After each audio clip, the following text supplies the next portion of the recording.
kembali lagi di channel saya. Semoga kalian ada dalam keadaan yang baik, sehat, dan bersukacita. Seperti yang sudah kalian baca di thumbnail dan juga di judul, kali ini saya akan berbagi tips bagaimana merubah kebiasaan pada anak. Tentunya merubah kebiasaan yang menurut kita kurang baik ya teman-teman. Seperti apa? Tonton terus sampai selesai, jangan di skip karena tips yang 1 sampai selesai ini saling berkaitan.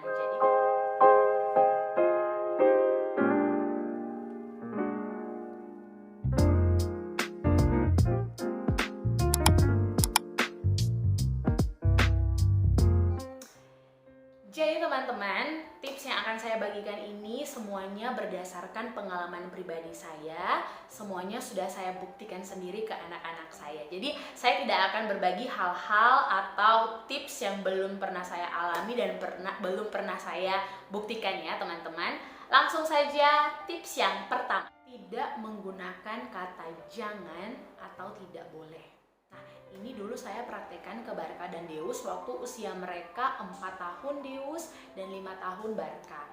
Nah, saat usia mereka 4 dan 5 tahun itu, karena saya bekerja dari jam 6.30 pagi sampai jam 4 sore, kadang-kadang di rumah itu saya sampai di rumah maksudnya itu sudah jam 5 atau jam setengah 6. Jadi otomatis Barka dan Deus itu menghabiskan waktu lebih banyak bersama Oma. Dan saat itu karena saya belum punya banyak pengetahuan, saya belum banyak tahu tentang tips-tips seperti ini, jadi saya menganggap kalau kebiasaan di rumah meneriaki anak dengan suara yang keras atau berbicara dengan kata-kata yang kasar, atau saat orang tua memanggil anak 1-2 kali lalu tidak menjawab kemudian langsung dipukul, saya tidak berpikir itu berpengaruh besar. Dan ternyata setelah saya melihat sikap anak saya, kakak Deus ini, di sekolah saat dia bermain dengan teman-temannya, suka rampas mainan, dia tidak suka berbagi. Kalau ada teman yang dia tidak senang, dia langsung pukul, mulutnya belum menegur, tangannya sudah duluan pukul. Kemudian suka memberontak, bukan hanya di sekolah dengan teman-teman tapi juga ke orang tua, karena kebanyakan waktu bersama Oma itu Oma suka memberikan semua yang Deus mau. Jadi daripada dibujuk terlalu lama, lebih baik jalan yang paling aman adalah memberikan semua yang dia mau. Jadi kalau dia mau main HP ya langsung dikasih, kalau dia minta ini itu ya langsung dikasih, supaya dia tidak teriak, supaya dia tidak menangis, supaya dia tidak merengek. Sementara dengan saya, kalau saya tahu itu tidak boleh ya saya tidak akan kasih. Sampai usia Deus tadi saya bilang 4 tahun baru saya dapat ilmunya. Nah kemudian saya praktekkan, saya baru tahu kalau ternyata selama ini saya salah dalam berucap ke Deus. Jadi selama ini saya menggunakan kalimat jangan pukul, jangan melawan, jangan teriak.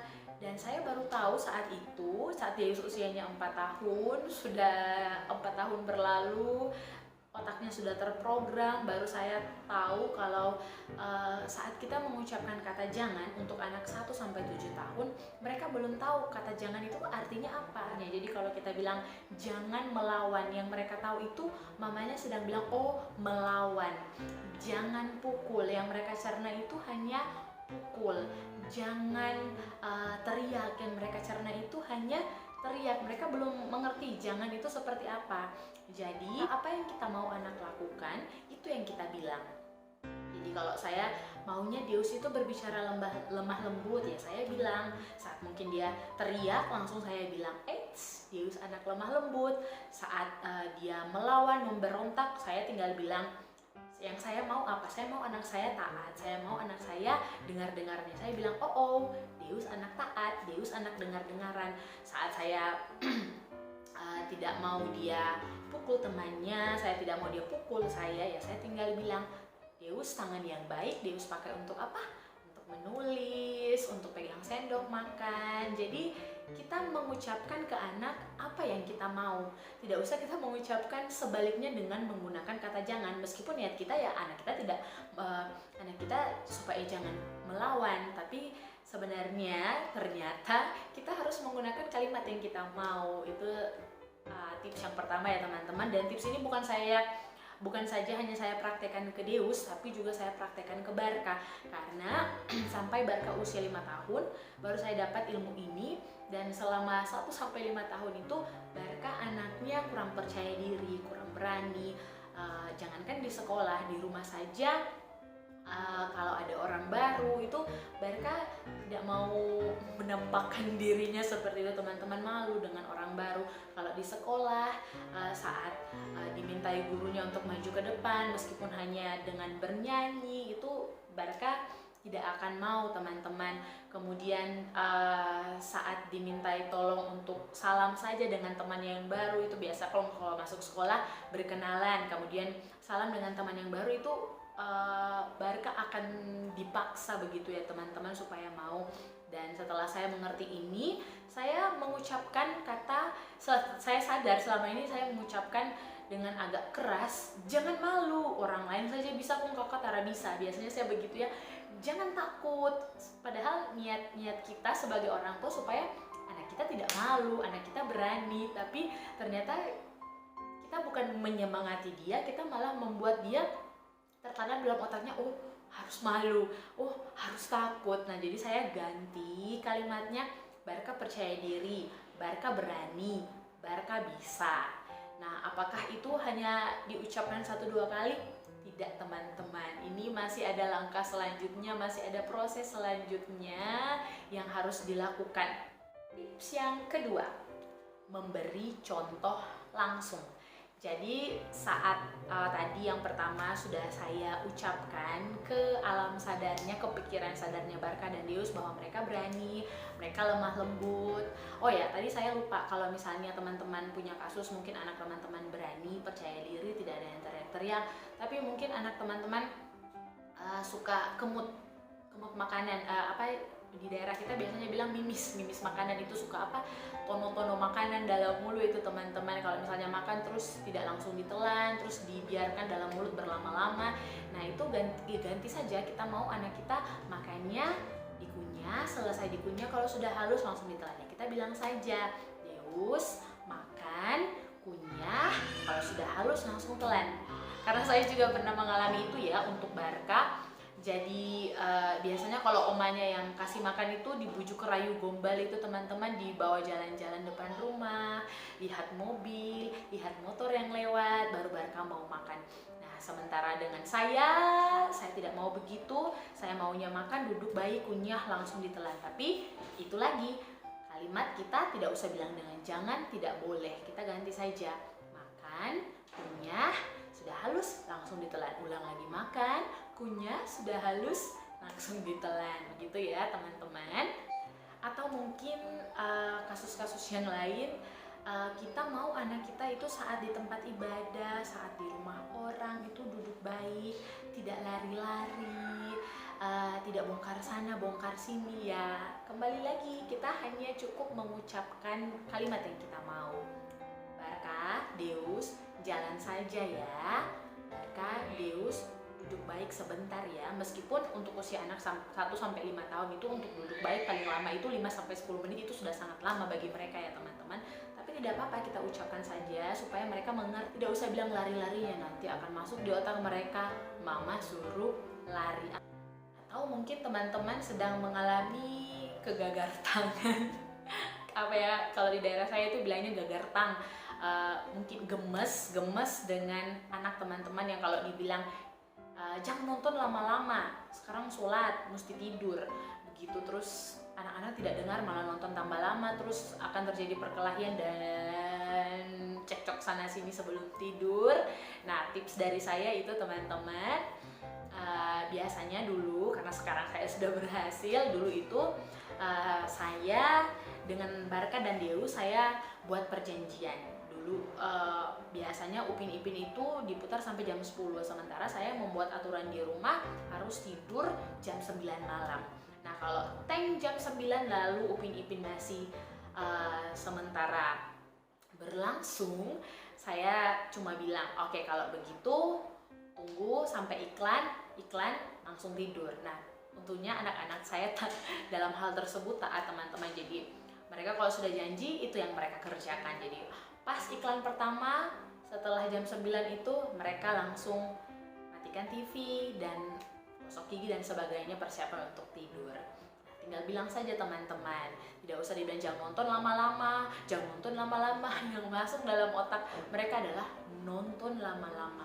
Mama bilang nonton lama-lama, jadi tinggal bilang saja nonton sebentar, setelah itu jam 9 atau jam berapa kita buat kesepakatan di rumah langsung tidur, atau belajar dulu baru tidur. Tidak usah bilang Mon ini bermain terlalu lama, Tara pernah belajar, masuklah di otak Tara pernah belajar, Tara pernah belajar, Tara pernah belajar. Bilang saja belajar dulu baru nonton, belajar dulu baru bermain. Wah, itu tercerna sangat cepat di otak mereka ya teman-teman. Lanjut ke tips yang kedua, ini malah saya bahas tips yang pertama ya. Tips yang kedua tadi saya bilang beri contoh langsung. Nah, saya tentang memberi contoh langsung ini karena sekarang saya ada di fase untuk menanamkan program ke anak saya Gideon yang baru berusia 1 tahun. Nah, untuk memberi contoh langsung ini juga dulu saya praktekkan ke Deus dan Barka. Jadi bukan saja saya hanya bilang Barka berani, Barka percaya diri, Barka bisa di rumah.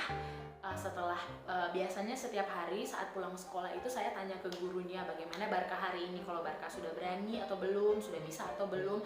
Kalau gurunya bilang belum atau sudah bisa tapi masih dengan sedikit dipaksa, itu berarti di rumah saya akan memberi contoh. Yang paling sering saya lakukan adalah saya akan naik ke tempat tidur dan saya bilang ke Barka dan Deus, anggap saja tempat tidur ini adalah panggung, Mama mau menyanyi. Nah, setelah itu, setelah giliran Mama akan panggil Barka dan Deus untuk menyanyi. Siap! Biasanya saya akan seperti itu ya teman-teman. Saya akan beradegan supaya Barka itu bisa berani dan percaya diri. Nah, setelah saya menyanyi, kemudian saya bilang kita panggilkan Deus. Kenapa saya sisipkan Deus lebih dulu dari Barka? Karena ya Deus tidak mengalami masalah dengan ketidakpercayaan diri ya. Yang mengalami masalah ini Barka. Setelah Deus sambil berani, wah, tepuk tangan untuk Barka, tepuk tangan untuk Deus. Nah, setelah itu baru saya bilang, nah sekarang yang paling ditunggu-tunggu adalah giliran Barka yang ganteng dan berani. Saya tambahkan ganteng dan berani supaya Barka lebih semangat ya. Meskipun masih ada beberapa detik harus dibujuk dulu untuk sampai naik ke panggung tempat tidur, tidak apa-apa. Besok lagi saya coba dengan adegan-adegan yang baru begitu terus teman-teman. Kemudian juga sebelum mereka berangkat ke sekolah juga saya ingatkan, kakak hari ini kakak bisa, hari ini kakak hebat, hari ini kakak berani. Kalau Miss panggil kakak maju di depan untuk membagikan pensil ke teman-teman, maju saja ya. Seperti itu yang dulu pernah saya coba ya teman-teman. Kalau untuk Deus ya karena dia sedang saya mau reprogram, saya mau program ulang lagi otaknya supaya dia berbicara dengan lemah lembut, dia tidak teriak-teriak, dia tidak pukul orang. Jadi saya harus memberikan contoh. Saya juga di rumah tidak boleh teriak-teriak, saya juga di rumah tidak boleh pukul, saya juga harus kasih tahu ke omanya, tolong tidak pukul Deus, supaya Deus juga tidak membalas pukul. Karena biasanya anak-anak itu belajar dari lingkungan yang paling dekat dengan mereka. Kalau kita mau anak kita berbicara lemah lembut tapi kita di rumah sering berbicara kasar, maka sampai berbusa pun mulut kita teman-teman, ini tidak akan berlaku dan tidak akan terjadi kalau kita sendiri berkata kasar. Kalau kita sendiri tidak mengendalikan diri dan kita lebih sering pukul anak kita, maka jangan heran nanti di luar anak kita juga pukul orang, pukul teman. Karena yang pesan yang sampai ke otak dengan yang mereka lihat dengan mata mereka sendiri itu berbeda. Ya ini teman-teman yang saya tahu itu pesan yang ditangkap lewat mata itu akan lebih cepat masuk ke otak daripada pesan yang diterima melalui telinga. Nanti kalau teman-teman mau tahu lebih dalam ini, teman-teman boleh googling saja ya, nanti akan tambah panjang dan lebar ini penjelasan saya teman-teman. Jadi usahakan apa yang sudah teman-teman kerjakan di tips yang pertama itu, yaitu mengucapkan, usahakan itu juga sama dengan yang mereka lihat dengan contoh yang kita berikan. Yang sedang kita ajarkan untuk pipis di kamar mandi.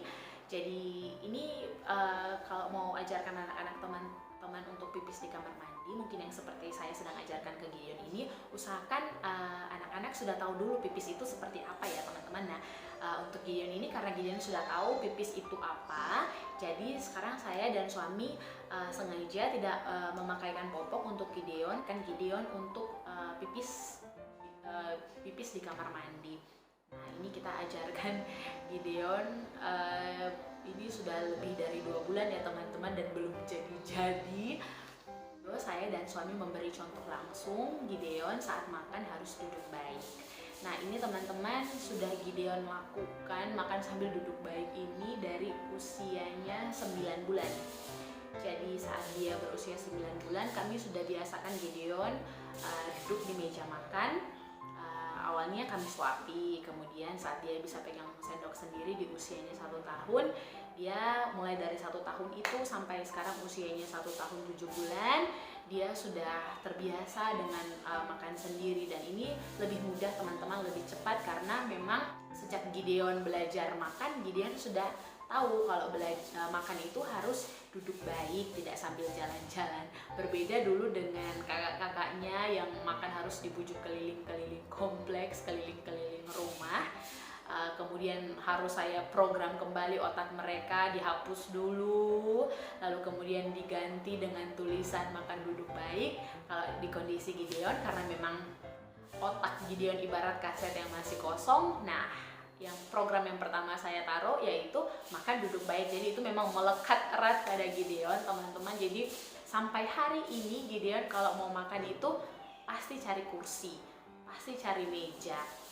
Meskipun hanya dikasih snack, tetap sebelum dia masukkan snack ke dalam mulut, dia harus duduk dulu. Kalau dia lihat di sekitarnya tidak ada meja, tidak ada kursi, ya dia langsung duduk, mau di tanah, mau di rumput, mau di lantai, dia langsung duduk dan makan. Dan kalau misalnya kita mau menyuapi Gideon, dia tidak mau disuap kalau orang yang suap itu tidak duduk, karena yaitu programnya di otak dari awal, makan itu harus duduk, makan itu tidak boleh jalan-jalan, tidak boleh berdiri. Nah, saya mulai menyadari ini ketika karena saya kasih makan Gideon sambil saya masak. Jadi saya masak sebentar, kemudian langsung suap makan. Dia tidak mau, dia tarik tangan saya, apa ini maksudnya, dia mau apa ini Gideon. Ternyata dia suruh saya duduk, baru dia mau disuap. Wah, saya pun terus belajar ya. Dan tips yang ketiga, ini kalau bagi saya ini tips terampuh teman-teman, benar-benar paling ampuh. Dan baru belakangan ini juga saya tahu istilahnya. Selama ini dari Barka dan Deus, sekarang Barka sudah usia 10 tahun. Nah, saya sudah praktekkan ini dari Barka usia 5 tahun. Jadi sudah 5 tahun berlalu baru saya tahu ini istilahnya apa. Tips yang ketiga yaitu lakukan hypnosleep. Apa itu hypnosleep? Teman-teman boleh googling. Yang saya tahu hypnosleep itu kondisi saat anak-anak kita hampir tertidur pulas dan kita memberikan sugesti atau kalimat-kalimat yang baik, kalimat-kalimat yang positif yang kita mau anak kita lakukan atau yang kita mau terjadi di anak kita. Seperti tadi, saya mau Deus lemah lembut, saya mau Barka percaya diri, dan saya lakukan ini. Meskipun sekarang baru saya tahu kalau itu istilahnya hypnosleep. Jadi dulu sebelum mereka tidur, setiap malam saya sering evaluasi di sekolah. Sampai hari ini ya saya suka evaluasi di sekolah, bikin apa saja, teman-teman bagaimana. Terus Barka hari ini sudah maju di depan, Barka sudah berani. Deus bagaimana? Hari ini masih teriak di teman, masih teriak di miss, masih rampas mainan teman, masih pukul teman. Saya biasanya tanya seperti itu. Kemudian lalu saya bacakan cerita dan ajak mereka tidur. Dan setelah saya lihat hampir tertidur pulas, biasanya saya langsung cium dahi mereka atau kepala mereka, lalu saya bisikan dekat telinga mereka, Barka anak berani, Barka anak percaya diri. Besok saat di sekolah, Deus bermain dengan teman-teman yang baik, Deus berbagi, Deus berbicara dengan teman-teman lemah lembut. Saat di kelas nanti, Miss minta Barka maju di depan, Barka akan maju dengan cepat dan berani. Barka akan menyanyi dengan baik, tidak malu dengan teman-teman. Deus saat bermain tidak rampas mainan teman.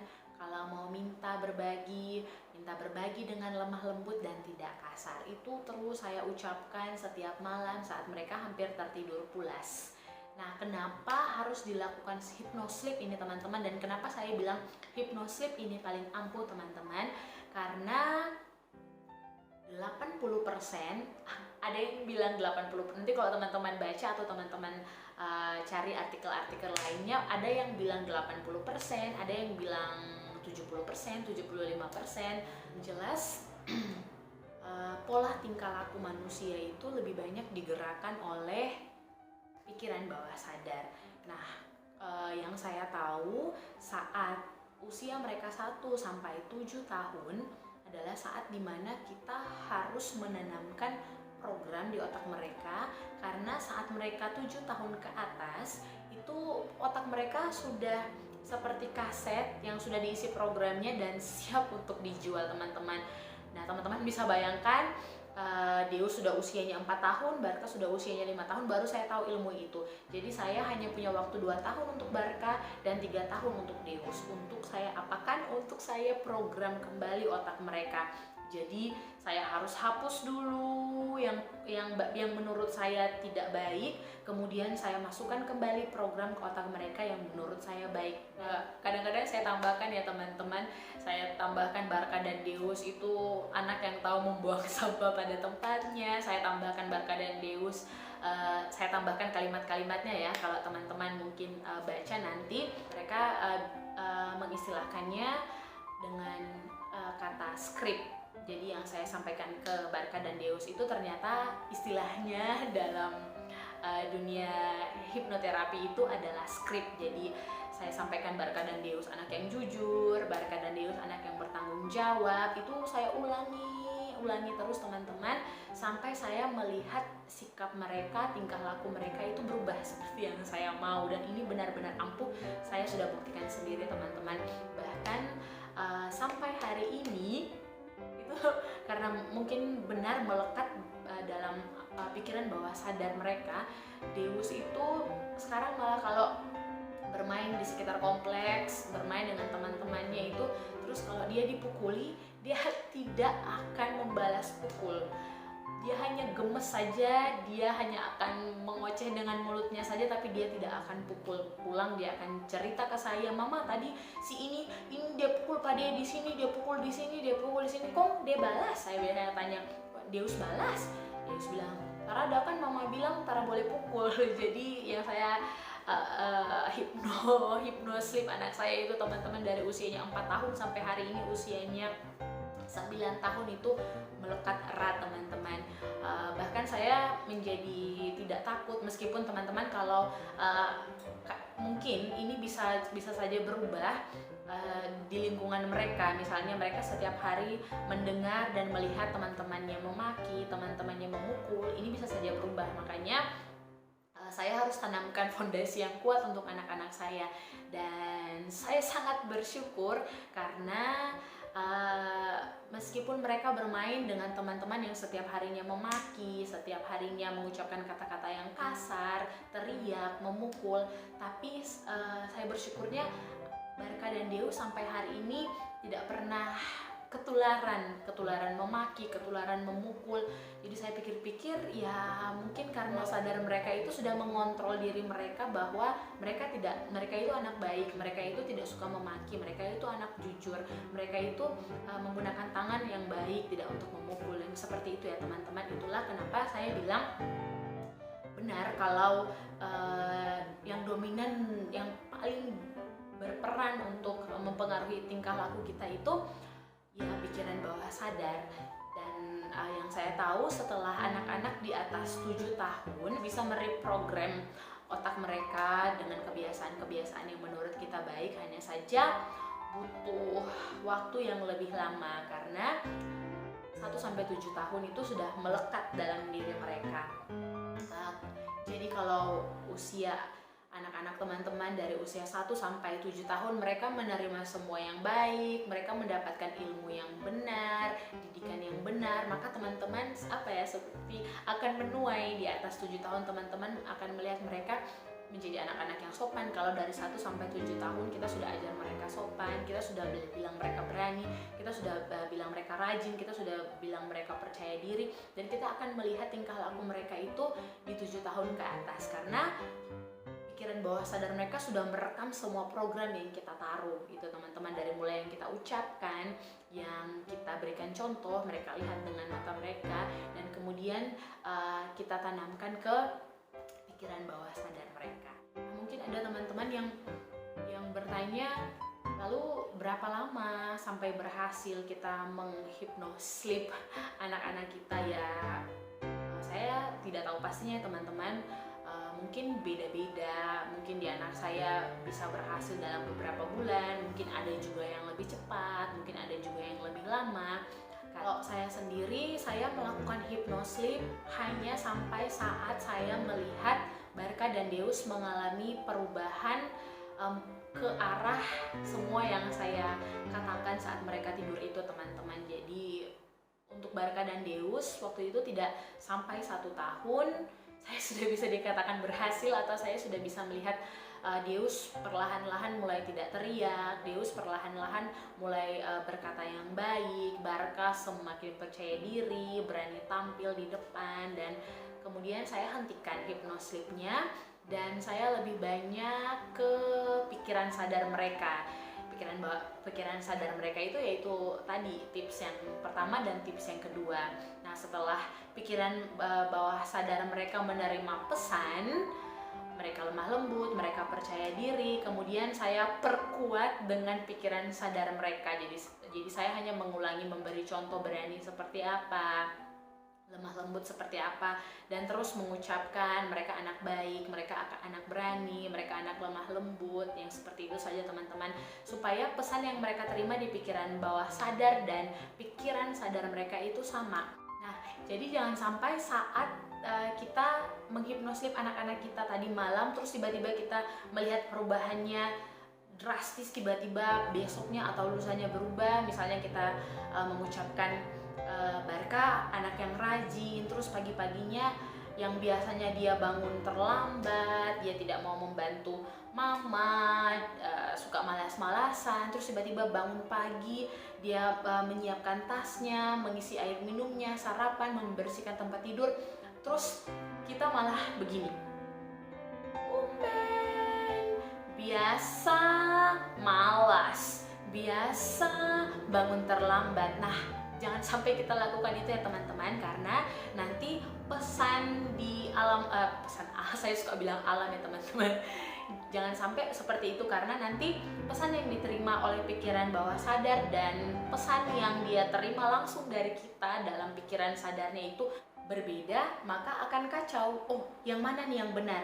Yang saya terima di pikiran bawah sadar saya itu anak rajin, tapi saya terima di pikiran sadar saya itu anak malas. Jadi yang mana ini yang benar? Nah, akan jadi kacau seperti itu teman-teman. Dan biasanya yang saya baca itu yang kita lakukan saat hipnosis itu akan hilang, kita akan mulai lagi dari awal. Jadi usahakan pesan yang diterima, kalau mereka di pikiran bawah sadar mereka bahwa mereka anak rajin, pikiran sadar mereka juga terima mereka anak rajin. Lalu pertanyaannya, anak dari usia berapa sampai berapa yang bisa dihipnosis? Saya tahu anak usia 1 sampai 3 tahun itu tidak butuh dihipnosis teman-teman. Kayak Gideon itu tidak butuh dihipnosis, tapi saya hipnosis dia teman-teman.